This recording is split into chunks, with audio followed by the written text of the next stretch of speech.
है जिस तरह मैं बात करूं एरिस्टोटल की, अगर मैं बात करूं हेगल की, अगर मैं बात करूं जॉन रॉल्स की, अगर मैं बात करूं रेने डेकार्टी की, तो ये सारे वो वाले फिलासफर्स है जिन्होंने एग्जिस्टेंशियलिज्म, और जीन पॉल सर्ट्री की, इन सारों ने एग्जिस्टेंशियलिज्म के बारे में कुछ ना कुछ थ्योरी, कुछ ना कुछ कहा है। समझे? एरिस्टोटल के परसेप्शन के मुताबिक, एरिस्टोटल की व्यूज के मुताबिक, हर एक चीज की एसेंस की वजह से, हर एक चीज के एसेंस की वजह से एग्जिस्टेंस होती है। हर एक चीज की एसेंस की वजह से एग्जिस्टेंस होती है अकॉर्डिंग टू एरिस्टोटल। एरिस्टोटल के बाद मैं अगर बात करूं हेगल की, तो हेगल ने भी बात की थी लॉजिक्स की, कि लॉजिक्स जो है वो हमें एग्जिस्टेंस देता है। और उसके बाद आ जाता है जॉन रॉल्स। जॉन रॉल्स कहता है कि मटेरियल थिंग की वजह से उसकी रीजंस आते हैं, रीजंस की वजह से लॉजिक आते हैं, और लॉजिक की वजह से एग्जिस्टेंस होता है। और डेकार्टे कहता है कि पहले एसेंस आता है और एसेंस के बाद एग्जिस्टेंस आता है।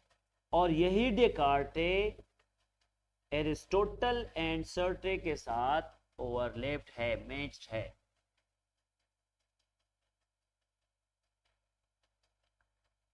अगर मैं बात करूं जीन पॉल सर्ट्रे की एग्जिस्टेंशियलिज्म की, तो ये बहुत इंपॉर्टेंट टॉपिक है और आता भी है। ये अगर मैं बात करूं हर एक चीज की, हर एक चीज की एक एसेंस होती है। Essence precedes existence. अगर मैं बात करूं जीन पॉल सर्ट्रे की एग्जिस्टेंशियलिज्म की, तो ये तीन अल्फाज कभी भी नहीं भूलने हैं। कौन कौन से? Essence precedes existence, essence precedes existence. इसको सर्टियन एग्जिस्टेंशियलिज्म कहते हैं।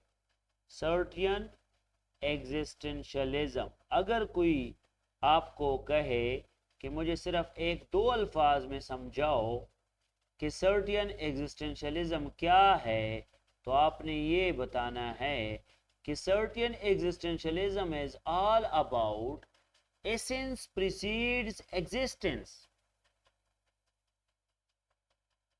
एंड एसेंस प्रीसीड्स एग्जिस्टेंस में आपने ये लिखना है कि हमारे पास predefined purpose of things होते हैं।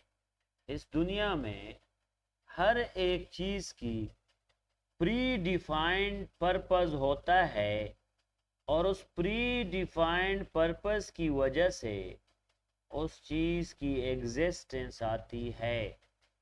Essence precedes existence based on predefined purpose of different things, predefined purpose of different things। अगर मैं बात करूं इस वर्ल्ड में, ये हमारे पास ग्लोब है, इस पूरी दुनिया में, इस ग्लोब में ह्यूमन आया, ह्यूमन पहले आया, ह्यूमन एग्जिस्ट फर्स्ट, और ह्यूमन ने हर एक चीज को एसेंस दिया। ह्यूमन ने हर एक चीज को पर्पस दिया। ए का अपना पर्पस है, बी का अपना है, सी का अपना है, नाइफ का अपना है, कार का अपना पर्पस है, बुक्स के अपने पर्पस है, डॉग का अपना पर्पस है और हॉर्स का अपना पर्पस है। सो इसका मतलब ये हुआ कि हर एक चीज इस मटेरियल वर्ल्ड में, इस ग्लोब में, उसका जो एसेंस आ रहा है ये पर्पस के बेस पे होगा। और पर्पस जो होगा वो हमारे पास दो चीजों से आता है। नंबर वन, पर्पस आपके पास चॉइसेस से आते हैं, चॉइसेस, एंड पर्पस आपके एक्शंस से आता है, चॉइसेस एंड एक्शंस। आपके पर्पस, चॉइसेस एंड एक्शन से आता है। यहां पे सर्ट्रे कहता है कि वी आर फ्री, फ्रीडम के बारे में, वी आर फ्री बिकॉज आपके फ्री चॉइसेस है, बिकॉज आपके फ्री एक्शंस है, बिकॉज उस फ्री एक्शंस की वजह से आप किसी भी रिलीजन, किसी भी पॉलिटिकल प्रोसेस और किसी भी सोशल फैब्रिक में जा सकते हैं। You are free. अगर मैं बात करूं according to Jean Paul Sartre, existentialism, existentialism की वजह से हर एक चीज की, एग्जिस्टेंशियलिज्म की वजह से उसका क्या आता है, एग्जिस्टेंशियलिज्म की वजह से उसका एसेंस आता है। और एसेंस आपको चॉइस देता है और उसका एक्शंस होता है, क्योंकि एसेंस जो होता है वो पर्पस से आता है। हर एक चीज का अपना पर्पस होता है based on actions and choice, जिसको फ्रीडम कहते हैं, जिसको फ्रीडम कहते हैं। सर्ट्रे ने एब्सोल्यूट फ्रीडम की बात की है, एंड एब्सोल्यूट फ्रीडम में हमारे पास किसी भी इंडिविजुअल की social, political, economic, religious, cultural, national, security, education, इन सारों का फ्रीडम होता है based on actions, based on choices, actions and choices. अगर मैं बात करूं एग्जिस्टेंशियलिज्म के हवाले से, तो जीन पॉल सर्टे ने एग्जिस्टेंशियलिज्म को यहां कनेक्ट किया फ्रीडम के साथ। तो फ्रीडम में वो कहता है कि फ्रीडम से आता है FREEDOM। सो सर्टे के मुताबिक फ्रीडम में सबसे पहले होता है फ्री चॉइस। मैंने आपको कहा ना कि human being is absolute free.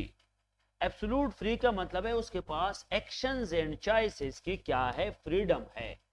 वो कोई भी एक्शन ले सकता है, कोई भी चॉइस ले सकता है। तो इसका मतलब ये हुआ कि आप यहां पे जो भी डिसीजन लोगे वो अपने चॉइसेस एंड एक्शन के बेस पे लोगे। तो चॉइसेस की बुनियाद पे एक्शंस आते हैं, जो कि सर्टे का फर्स्ट पॉइंट है एग्जिस्टेंशियलिज्म का। समझ आ गई? शाबाश। इसके साथ साथ आर आता है, आर आता है रिलीजियस फ्रीडम। फ्रीडम में रिलीजियस फ्रीडम बहुत ज्यादा जरूरी होता है। अगर आपके पास रिलीजियस फ्रीडम्स हो तो ना तो रिलीजियस एक्सट्रीमिज्म होती है और ना हम कह सकते हैं कि कोई भी रिलीजियस टसल्स आ सकते हैं किसी भी सोसाइटी में। और according to the constitution of Pakistan आपको रिलीजियस फ्रीडम हासिल है। शाबाश। इसके साथ साथ तीसरे नंबर पे है economic freedom, right to business, right to economy, right to property. Economic freedom भी जरूरी होता है, और यही इकोनॉमिक फ्रीडम में आपके पास इकोनॉमिक चॉइसेस आते हैं। क्या आते हैं? Economic choices. और इकोनॉमिक चॉइसेस की बुनियाद पे आप इकोनॉमिक बेस पे एक्शन लेते हैं, जो कि बहुत ज्यादा जरूरी होता है,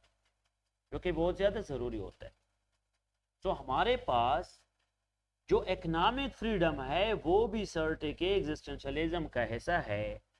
और इकोनॉमिक फ्रीडम के बाद है expression of your thoughts, expression of your ideas, free choice, religious freedom, economic freedom, expression, free choice, expression and decision making, तो ये एक्सप्रेशन से आ जाता है। और डी का मतलब है decision making, decision making. And O का मतलब है कि, शाबाश, ओ में हम कह सकते हैं चॉइसेस। और एम का मतलब ये हो गया, शाबाश, एम का मतलब मीडिया।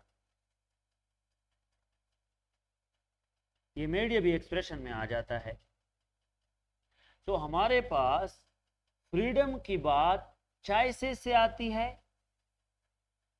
चॉइसेस के बेस पे आप एक्शन लोगे, इन्हीं एक्शन आता है किसी चीज के पर्पस से, और वही पर्पस किसी चीज की एग्जिस्टेंशियलिज्म देता है। शाबाश। इसके बाद आप जाए एग्जिस्टेंशियलिज्म में क्या क्या चीजें आती है वो आप देखें। एग्जिस्टेंशियलिज्म के पास्टुलेट्स लिखे, क्या लिखे? Postulates of existentialism. नंबर 1 या प्रिंसिपल्स लिखे, शाबाश अली, प्रिंसिपल्स लिखे, बहुत इंपॉर्टेंट है। जीन पॉल सार्ट्रे की एग्जिस्टेंशियलिज्म के क्या क्या प्रिंसिपल्स है समझे। The very first one is, मैंने आप लोगों को एब्सोल्यूट फ्रीडम का कहा, तो सबसे पहला पॉइंट होगा एब्सोल्यूट फ्रीडम। सार्ट्रे के एग्जिस्टेंशियलिज्म में absolute freedom. The second thing is, मैंने आप लोगों को कहा एसेंस ऑफ द थिंग। और द थर्ड थिंग मैंने आपको कहा चॉइस। द फोर्थ थिंग मैंने आपको कहा एक्शंस। एंड द फिफ्थ मैंने प्रिंसिपल बताया कि ये पूरी क्रक्स है कि एसेंस प्रीसीड्स एग्जिस्टेंस। आप मुझे बताए तैयबा क्या मतलब है एसेंस प्रीसीड्स एग्जिस्टेंस का क्या मतलब है? शाबाश गुलमीन आप बता दे। Essence precedes existence.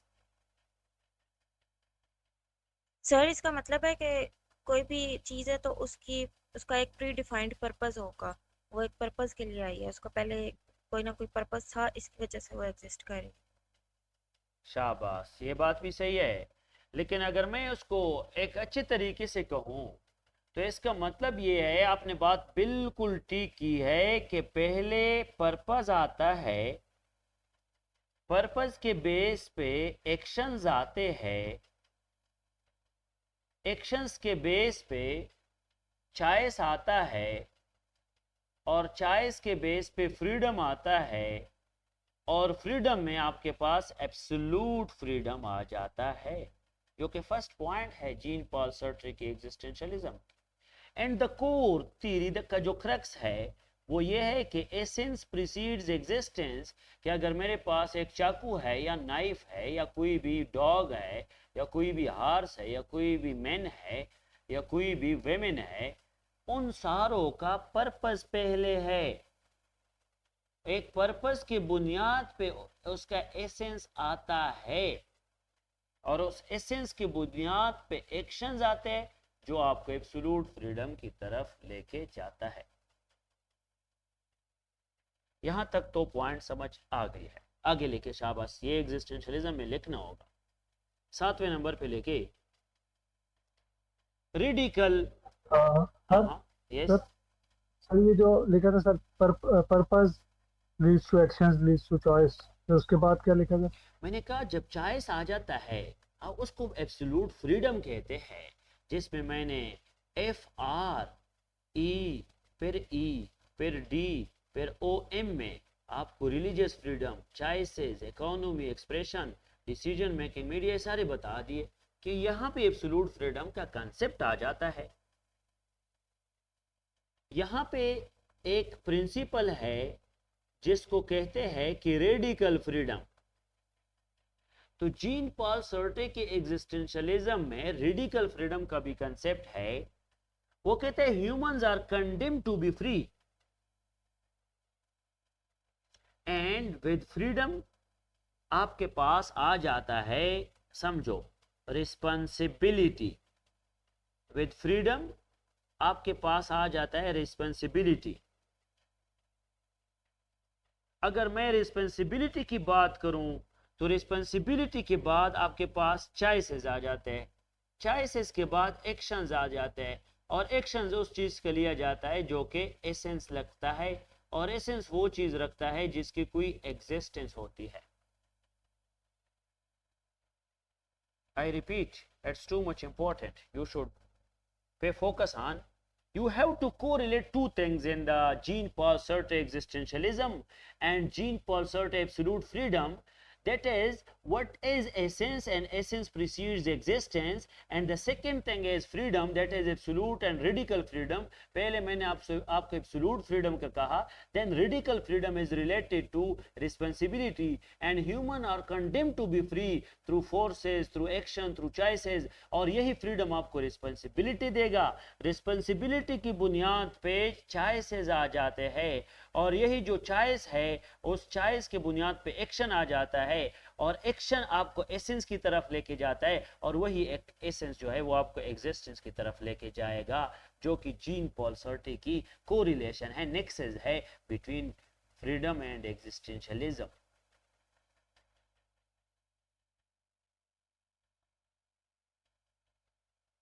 Got it? शाबाश। दूसरा लेके आगे। तीसरा पॉइंट हमारे पास है, हाँ यस बोले अली, कोई क्वेश्चन है? हाँ सर, मैं ये कह रहा था कि ये जो एग्जिस्टेंशियलिज्म का सर हमने पढ़ा सर, ये अगर आप क्लास के से थोड़ा रिवाइंड कराते वो मैं रिवाइज करता हूँ। देखो, सबसे पहले मैं यहाँ पे रिवाइज करके दूंगा। यहाँ पे हमने स्टार्ट में ये कहा कि आपके पास एग्जिस्टेंशियलिज्म है, और एग्जिस्टेंशियलिज्म की थ्योरी हमने देखी है हेगल की, जो कि लॉजिक के बेस पे है, कार्ल मार्क्स की मटेरियल थिंग के बेस पे है, एरिस्टोटल की एसेंस बेस पे है, और फिर उसके बाद हमारी आ जाती है किसकी?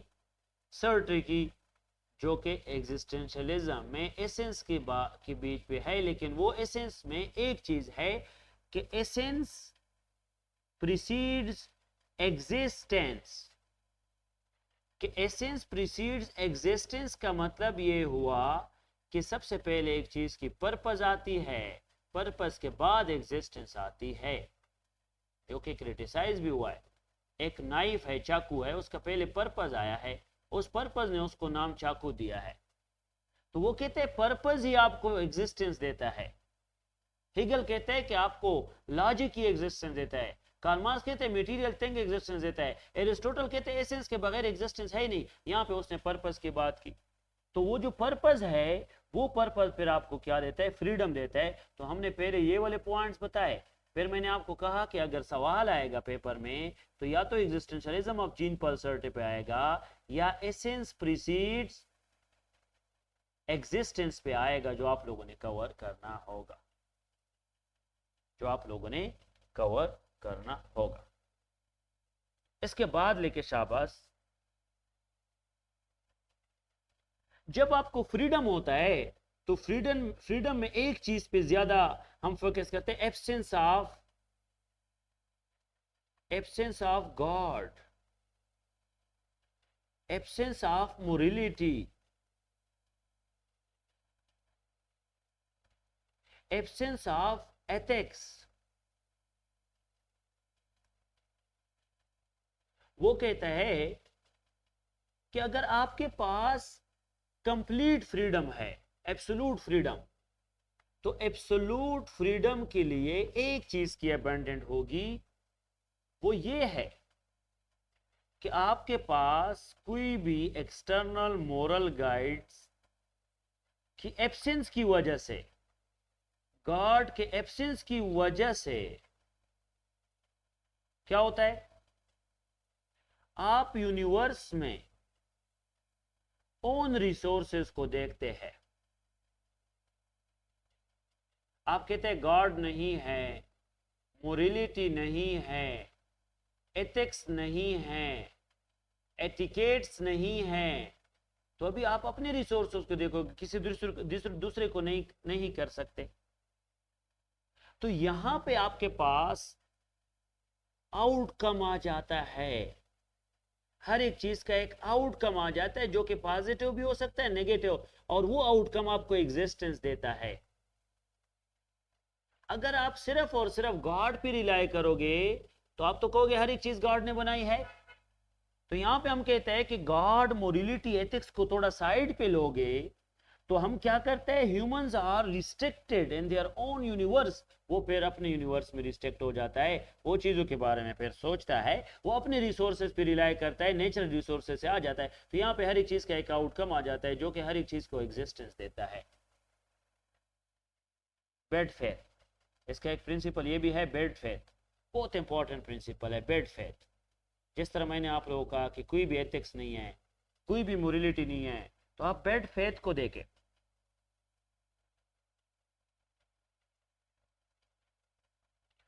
हमारे पास सोसाइटी में कुछ बेड फेथ्स है। क्या मतलब बेड फेथ्स?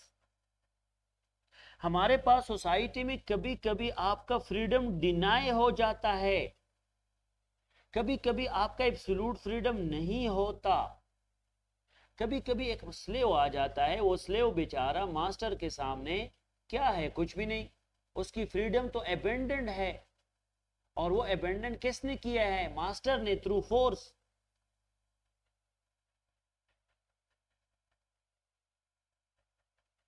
वो कहते हैं कि हमारे पास या स्लेव या मार्केट में जो लोअर क्लासेस है, या मार्केट में होटल में जो वेटर है, या कोई भी लेबर है इंडस्ट्री में, या कोई भी हमारे पास पीएन है, कहां पे, किसी स्कूल का सर्वेंट है, तो वो सारे लोग जो है, ये जितनी भी है, वो बेड फेथ में हैं। They people are not enjoying their freedom, they are in bad faith, because वो कहते हैं I am just a waiter, I am not a good person.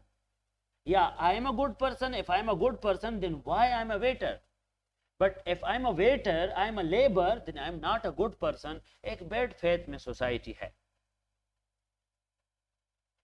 और यहां पे नेगेटिव इफेक्ट इसका ये होता है कि चूंकि उसका एक मास्टर होता है और मास्टर की वजह से वो इन्फीरियरिटी में होता है, तो वो स्लेव बेचारा, वो वेटर बेचारा, वो लेबर बेचारा अपने एग्जिस्टेंस को खो देता है,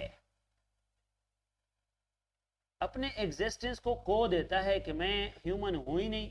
अगर मैं ह्यूमन हूं तो why I am a waiter, if I am a waiter then I am not a good person. समझ आ गई? शाबाश। अभी आ जाता है बीइंग एंड नथिंगनेस। प्रिंसिपल्स लिखो, बीइंग एंड नथिंगनेस, और फिर उसके बाद आ जाता है बीइंग, फिर उसके बाद नथिंगनेस, फिर उसके बाद बिकमिंग, फिर उसके बाद अगेन बीइंग, और फिर उसके बाद अगेन नथिंगनेस। बीइंग, बीइंग के बाद बिकमिंग, फिर नथिंगनेस, फिर बीइंग, फिर बिकमिंग, फिर नथिंगनेस। इस तरह ये मैंने आप लोगों को बताई थी, लॉ ऑफ फ्लूइडिटी, आप लोगों को याद हो। सो बीइंग एंड नथिंगनेस का मतलब ये हुआ कि हमारे पास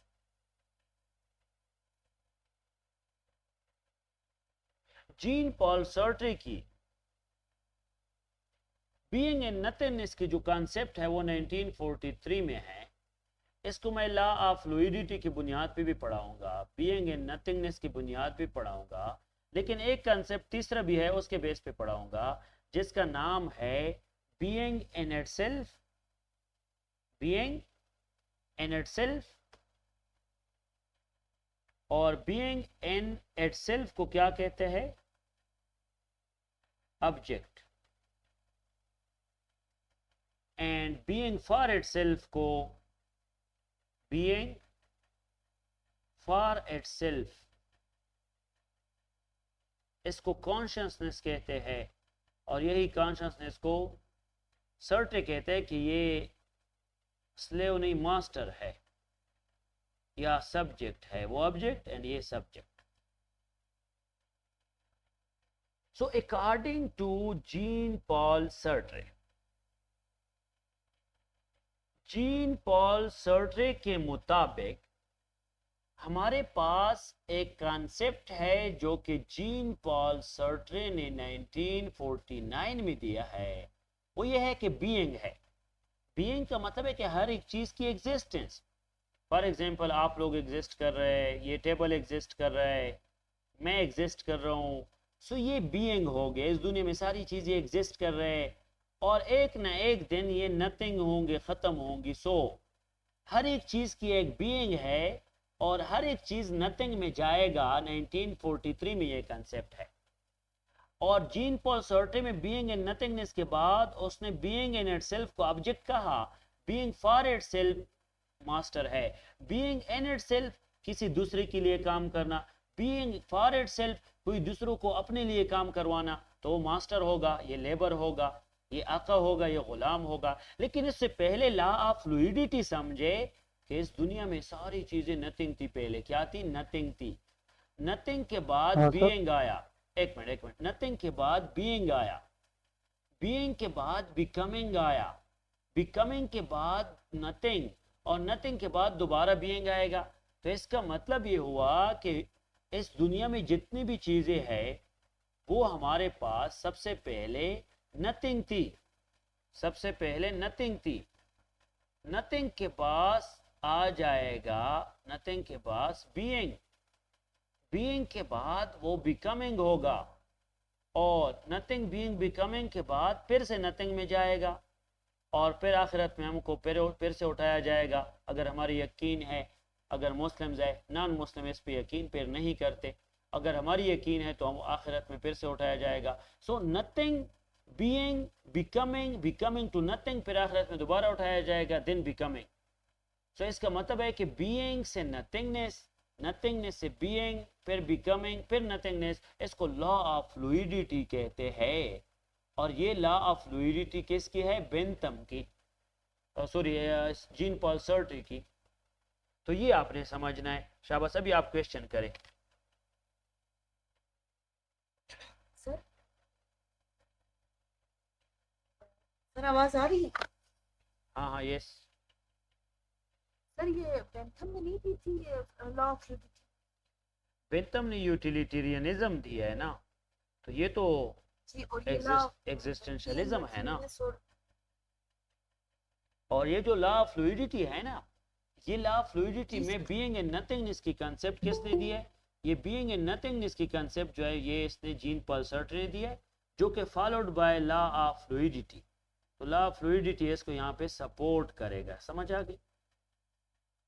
सर तो फिर लॉ ऑफ फ्लूइडिटी और ये बीइंग इन नथिंगनेस में क्या डिफरेंस है? आपने एक दफा पहले पढ़ाया था कि लॉ ऑफ फ्लूइडिटी जो है वो बेंथम ने दी थी, और बेंथम को ही ये सर्ट्रे फॉलो कर रहा था, मतलब उसी की ही बाद आया है। तो फिर इसमें और उसमें क्या डिफरेंस है? शाबाश, बहुत अच्छा क्वेश्चन आपने किया। देखो, पहली बात यह है कि आपके पास एक कंसेप्ट है बीइंग एंड नथिंगनेस।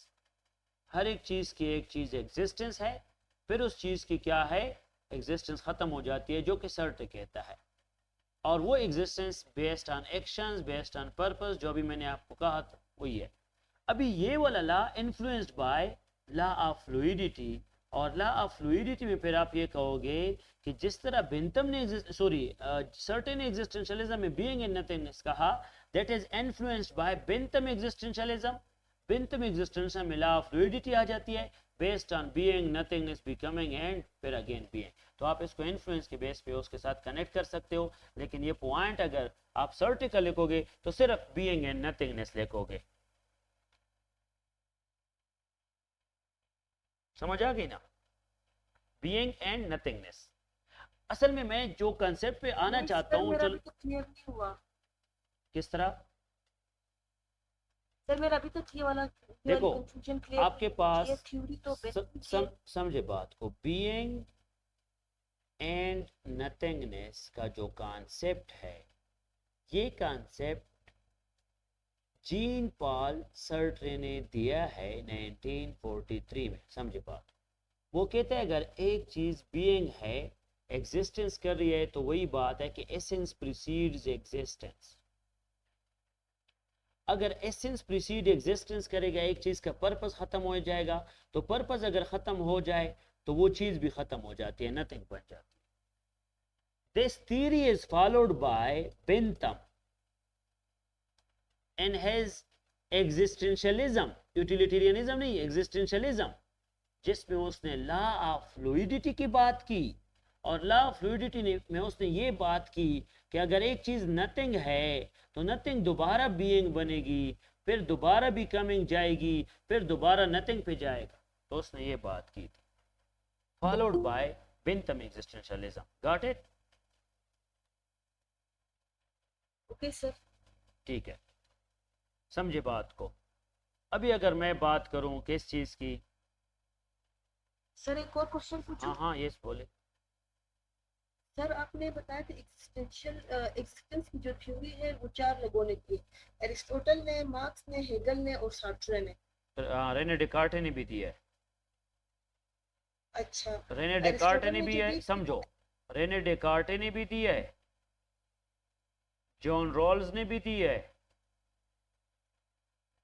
सर्ट्रे ने भी दिया है, हेगल ने भी दिया है, एरिस्टोटल ने भी दिया है, लेकिन उनका अलग अलग कॉन्सेप्ट है अलग। जिस तरह अभी पर्पस हम पढ़ रहे, तो हम हीगल में लॉजिक पढ़ रहे थे और एरिस्टोटल में हम एक चीज की मटेरियल थिंग पढ़ रहे थे, इस तरह डिफरेंट।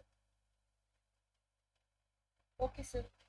ठीक है, एग्जिस्टेंशियलिज्म इज ह्यूमनिज्म, आगे प्रिंसिपल लेके। और ये एक ऐसे आया था, ये एक ऐसे भी आया था पंजाब पीएमएस में, existentialism is humanism, existentialism is humanism. अगर हम बात करें ह्यूमन डिग्निटी की, अगर हम बात करें ह्यूमन आइडेंटिटी की, अगर हम बात करें ह्यूमन राइट्स की, अगर हम बात करें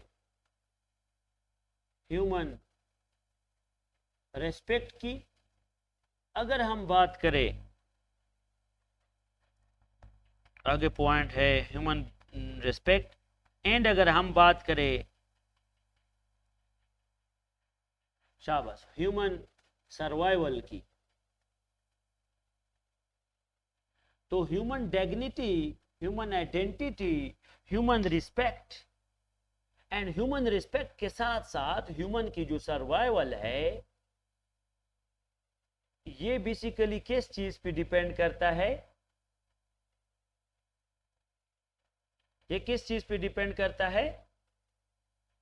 ये आपकी एग्जिस्टेंशियलिज्म पे डिपेंड करता है। एग्जिस्टेंशियलिज्म ह्यूमन डिग्निटी को इंश्योर करेगा, human identity, rights, human we can say respect and survival of human is possible through existence, therefore existentialism is humanism। ये कैसे भी आया था कि existentialism ही क्या हमारे पास है? humanism।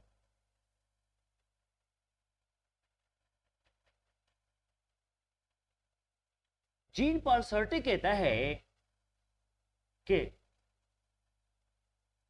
what is my purpose? What is my purpose and why am I here? what is my purpose and why am I here in this world. Each and everything is due to some reason. अगर reasons के base पे existence आएगा तो Hegel है, अगर purpose के base पे existence आएगा तो जीन पॉल सर्ट्रे है. According to Sartre, what all the existentialists have common, बहुत इंपॉर्टेंट बात है, what all the existentialists में मैंने नाम बता दिया ना, Descartes, Aristotle, Hegel, John Rawls. All the existentialist में एक चीज कॉमन है, इन सारों में एक चीज कॉमन है, that is the fundamental doctrine for all, and that fundamental doctrine is given by Jean-Paul Sartre, that is essence, existence precedes essence.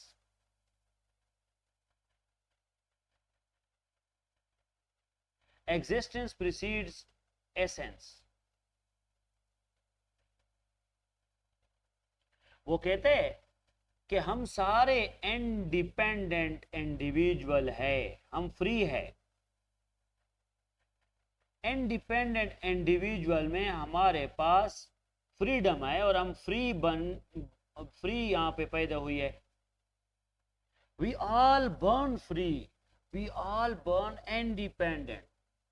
अगर हम बात करें कि हमने सोसाइटी ने फिर हमें डिवाइड किया स्टेरियोटाइप में, सोसाइटी ने हमें लेबल्स दिए, सोसाइटी ने हमें डिवाइड किया, सोसाइटी ने हमें सेक्स में डिवाइड किया, इसके बेस पे हमारे डिफरेंट नॉर्म्स एंड कल्चर आए और सोसाइटी ने हमें रिस्ट्रिक्ट भी किया. We are born free, but everywhere we in chain. किसने कहा था? रोसो ने. सो ये भी कहते हैं कि हम तो सारे फ्री है, लेकिन कुछ सोशल नॉर्म्स की वजह से we are disturbed and we are restricted and we are labeled and we are stereotyped.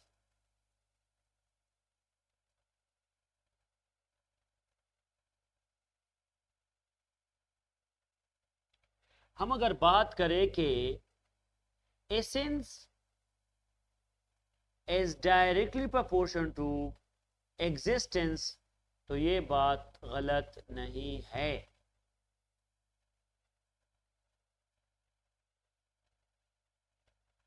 We are not born without reason. We are not born without purpose. And that purpose gives us essence, and that essence leads toward existence. It means that हर एक बंदे का purpose essence देता है, essence हमें existence देता है. We are radically free to act independently in this world. तो यहां पे फिर एक्शंस आ जाते हैं जो मैंने पहले भी कहा, और वो एक्शंस फ्री एक्शंस है और वो आपको फिर एब्सोल्यूट फ्रीडम या रेडिकल फ्रीडम देता है. And we are human with free choices, और हमारे पास फ्री चॉइसेस है और वो फ्री चॉइसेस हमें एब्सोल्यूट फ्रीडम देता है. And again we are free to act या टू फ्रेम वैल्यूज, और वो वैल्यूज हमें फिर अगेन क्या देता है? एग्जिस्टेंस देता है. एग्जिस्टेंस. सो एक्शंस सारे सर्टे के, हाँ सर्टे के है, बिल्कुल ये सर्टे की बात है. सो एक्शंस ह्यूमंस, एक्शंस के बाद we are free choices, actions के बाद दूसरा पॉइंट है चॉइसेस, एंड तीसरा पॉइंट वैल्यूज है, और ये सारी चीज पर्पस से आती है और पर्पस फिर हमें एसेंस देता है. तो यहाँ पे हम ये कह सकते हैं, सर ये वाली बात रिपीट करें जो आपने अभी बोली थी. देखो वो कहते हैं essence is directly proportional to existence, we are not born without purpose, and that purpose gives us essence, and essence leads to existence. And again अगर हम बात करें, so we are radically free to act independently, and independent में हम actions भी ले सकते हैं. We have to create our own human actions, we have to act on the basis of our own choices and our own values, जिसको absolute freedom भी कहते हैं। तो अगर एब्सोल्यूट फ्रीडम पे आए तो फिर ये लिख सकते हैं, समझे। हमारे पास ये एक ह्यूमन है, यहाँ पे इस ह्यूमन में आइडियाज आ जाते हैं, उस आइडिया के बेस पे उसका पर्पस आ जाता है, उस पर्पस के बेस पे उसकी एग्जिस्टेंस आ जाती है। इस आइडिया को भी एसेंस किसने कहा था? लॉजिक, हीगल ने कहा आइडिया के बेस पे एग्जिस्टेंस होता है, लेकिन वो कहता है सर्टेन कि इस आइडिया के पीछे कोई पर्पस है जो कि आपको एग्जिस्ट करने की तरफ लेके जाता है। Actual existence of the object is behind the purpose, and that purpose क्या देता है आपको? ये पर्पस आपको फिर एग्जिस्टेंस देता है। तो यहां तक हमने एग्जिस्टेंशियलिज्म या एसेंस प्रीसीड्स एग्जिस्टेंस ये बात की, और हमने उसको थोड़ा स्ट्रीमलाइन किया विद द फ्रीडम, और फ्रीडम में हमने फिर एब्सोल्यूट फ्रीडम, और फिर एब्सोल्यूट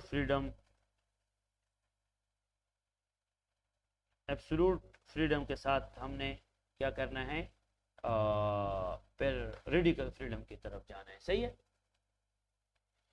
डन है। यहां तक किसी को अगर कोई क्वेश्चन है, इस पे कभी कभी सवाल आ जाता है, इसलिए मैंने आपको बताया। ठीक है, शाबाश। सर ये आपके नोट्स में है ये वाला? हाँ, ये नोट्स topic? में है, ये मुझे टॉपिक 2 to 3 पेजेस है। अच्छा। मैं नोट्स से भी पढ़ा रहा था, टेंशन ना ले, उसको पढ़ोगे आपको समझ आ जाएगी।